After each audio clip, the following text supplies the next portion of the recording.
Rabindranath Tagore was a poet, playwright, novelist, thinker, and a prophet, and he was one of the greatest writers of modern Bengali literature. Tagore was the first Indian writer who gained for modern India a permanent place on the world literary map. He wrote mainly in Bengali but translated many of his Bengali poems and plays into English. After getting his early education in India, he sailed for England with the intention of studying law. He was sent to London University. The legal profession did not appeal him, so he came back. In England, he took keen interest in English literature and also read Shakespeare, Shelley, Wordsworth, Tennyson, etc. During his second visit to England in 1912, he came in contact with G.B. Shaw, W.B. Yeats, Ezra Pound, and many other literary figures. And he also visited USA in 1912, where he lectured at many places, and these lectures were published as Sadhana. In November 1913, Tagore was awarded the Nobel Prize for Literature for the English translation of the Gitanjali. Tagore's English poetry consists of The Crescent Moon, The Gardener, Fruit Gathering, Lover's Gift, Crossing, the Gitanjali, etc. Tagore's poetry reveals a highly personal quest for the divine. W.B. Yeats, the poet laureate of England, was so much impressed by his Gitanjali that he wrote a detailed introduction appreciating its poetic beauty. Tagore is a pure poet, and he once said, "I am a poet and nothing else, and my religion essentially is a poet's religion." Tagore's vast poetic output is characterized by variety of themes and originality both in thought and expression.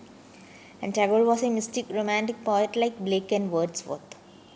But his romanticism has a typical Indian flavor, and in his Gitanjali, mysticism and romanticism have been blended together.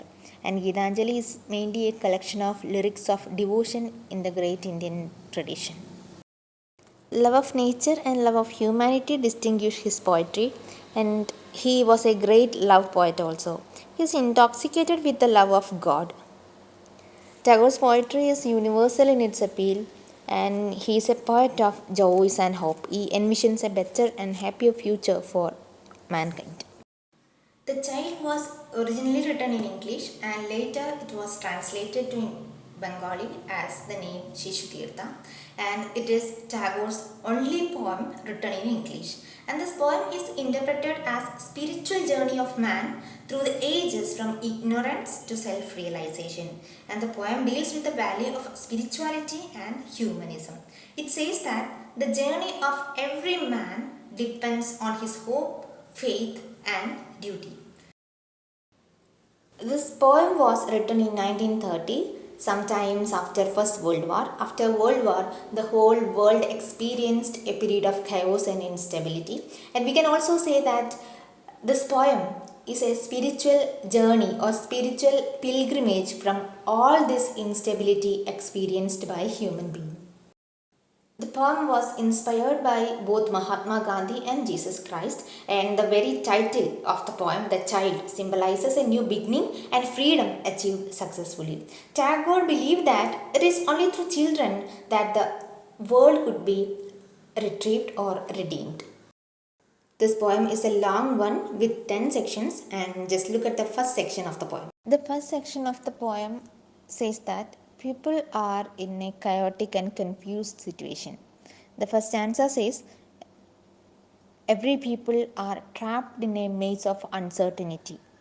Their minds are cluttered with thoughts and they are struggling to find their way. And also, all the people are unaware of their life's purpose and blindly searching in the darkness. In the second stanza, Tagore uses images to suggest the utter confusion that people find themselves in. The darkness in the valley is compared to the deaf giant's eye socket. The sky is fully covered with clouds and they seem like torturing the sky. The trees and every other things in the darkness stand like ghosts and the shadows fall like scattered bits of the night. The next line, a lurid glow waxes and wanes on the horizon.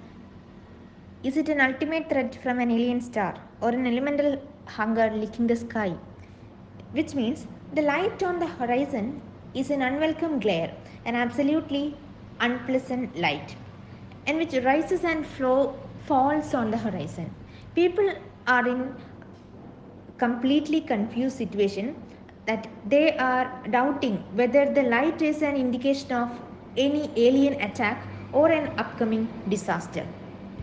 Things are deliriously wild and restlessly wild. Things are insanely wild and out of control, and situation is completely in disorder. And this phrase suggests that the refusals, rejection, frustrating losses, and also unsuccessful endeavors of life. And the prodigal pride means an unexpected destruction or downfall caused by excessive pride. And fragments of a bridge over the oblivion of a vanished stream suggest that this phrase evokes a sense of loss or melancholy, suggesting that the memories are fading away and may soon be lost forever. And the next line, godless shrine that shelter reptiles, marble steps that lead to blackness, which means poet says that God depart from their shrine due to human deeds or the sin of human being. And sudden tumults rise in the sky, and rustle and a startled shudder runs along the sleepless hours. People hear a disturbing and terrifying noise. They can't comprehend the actual reason of that noise. People are uncertain whether the noise is caused by flood, storms, cry of ancient forest, or stream of paralytic crowd, or volcanic eruption. The whole noise is like a malicious whispers and scornful hisses. People assembled there are completely bewildered and unsure of what to do. Grouping in groups or single, their torchlight tattoos, their faces in checkered lines, in patterns of frightfulness, the maniacs suddenly strike their neighbors on suspicion. The next lines indicate that in that times of confusion, these insane people start attacking each other out of fear, anger, and with a sense of desperation. Women mourn for their children. The second section explains the arrival of men of faith. This could be a reference to Gandhi or Christ because they both were men of faith and leaders of people. The first line of the second section, there on the crest of the hill stands the man of faith amid the snow-white silence. He scans the sky for some signal of light, and when the cloud thickens and the night birds scream as they fly, he cries, brothers, despair not, for man is great.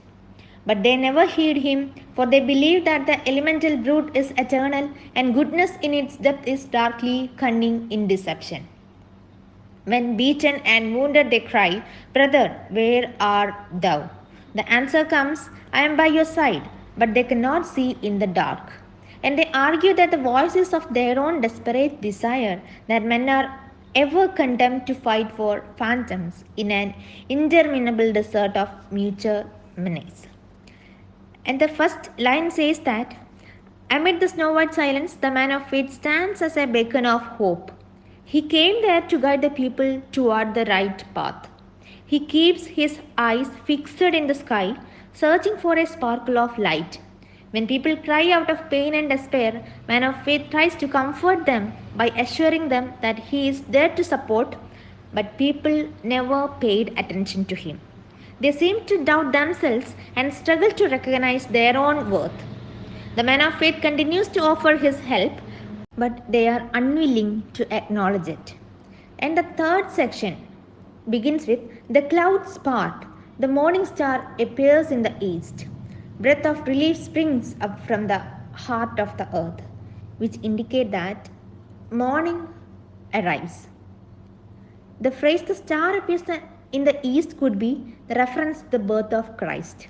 Tagore uses various images to describe the beauty of the morning as such as the murmuring of leaves, songs of birds, etc.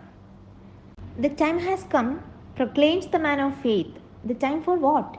For the pilgrimage. They sit and think and know not the meaning, and yet they seem to understand according to their desires. The touch of the dawn goes deep into the soil and life shivers along through the roots of all things. The man of faith announces that the time has come for the pilgrimage, but the people lack a clear understanding of their reasons for undertaking the pilgrimage. They are uncertain about the value of going on a pilgrimage. Anyway, the journey held different meanings and significance for each person. They all had a unique intention or goal in mind for their pilgrimage journey. To the pilgrimage of fulfillment, a small voice whispers, "Nobody knows whence." Taken up by the crowd, it swells into a mighty meaning. Whence means from what place or source. A small voice representing an individual's personal desire invites them for pilgrimage. Although the origin of voice is unknown, it gradually grows into the desire among the crowd to go for the journey. അതായത് അവർക്ക് ഒരു പിൽഗ്രിമേജിന് പോകണം, എന്തിന് പോകണം, അവർ പോകുന്നതിൻ്റെ ആവശ്യം എന്താണ് എന്നൊന്നും അറിയില്ലെങ്കിൽ കൂടെ പോവാം എന്നുള്ള ആ ഒരു ചിന്ത അവരുടെ മനസ്സിൽ വരികയാണ്. The early glow of the sun shines like a golden garland on the forehead of the man of faith. Simile is used there. And they all cry, "Brother, we salute thee." People feel that the sunlight adorns the man of faith's forehead like a beautiful and precious ornament. And despite their initial doubts, people eventually put their faith in the man of faith and join him on pilgrimage. At the very beginning, എല്ലാ മനുഷ്യരും അവിടെ ഉണ്ടായിരുന്ന crowd completely doubtful ആയിരുന്നു എന്തിനു പോകണം എന്നൊക്കെ. എന്നാലും finally they started believing the man of faith and decide to go on pilgrimage. In the fourth section, the people who take part in the pilgrimage are described. Men begin to gather from all quarters, from across the seas, the mountain, the pathless wastes. They come from the valley of the Nile and the banks of the Ganges, from the snow-sung uplands of Tibet, etc. The crowd begins to grow as the people from different regions and communities join in. They come from valley of Nile, banks of Ganges, from uplands of Tibet, from cities, wilderness, etc. അവരുടെ crowd increase ആയിട്ട് വരികയാണ്. കാരണം പല സ്ഥലങ്ങളിൽ നിന്നുള്ള പല രീതിയിലുള്ള different ആയിട്ടുള്ള ആളുകൾ ആ ക്രൗഡിലേക്ക് വന്നുകൊണ്ടിരിക്കുകയാണ്. Some walk, some came by horseback, some ride on camels and elephants. അവിടെ ആ ഒരു ഗ്രൂപ്പിൽ ഒരുപാട് ഡിഫറെൻ്റ് ആയിട്ടുള്ള ആളുകളുണ്ട്. And the priest among the crowd chanted verses as they go. ആ ഗ്രൂപ്പിലുള്ള പ്രീസ്റ്റ് എന്തൊക്കെയോ വേഴ്സസ് ഒക്കെ ഇങ്ങനെ ചാൻഡ് ചെയ്യുന്നുണ്ടായിരുന്നു.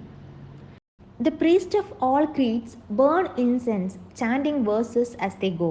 The monarchs march at the head of their armies, lances flashing in the sun and drums beating loud. Ragged beggars and courtiers, pompously decorated, agile young scholars and teachers burdened with lean age, jostle each other in the crowd. Women come chatting and laughing, mothers, maidens and brides with offering of flowers and fruit, sandal paste and scented water mingle with them in the harlot.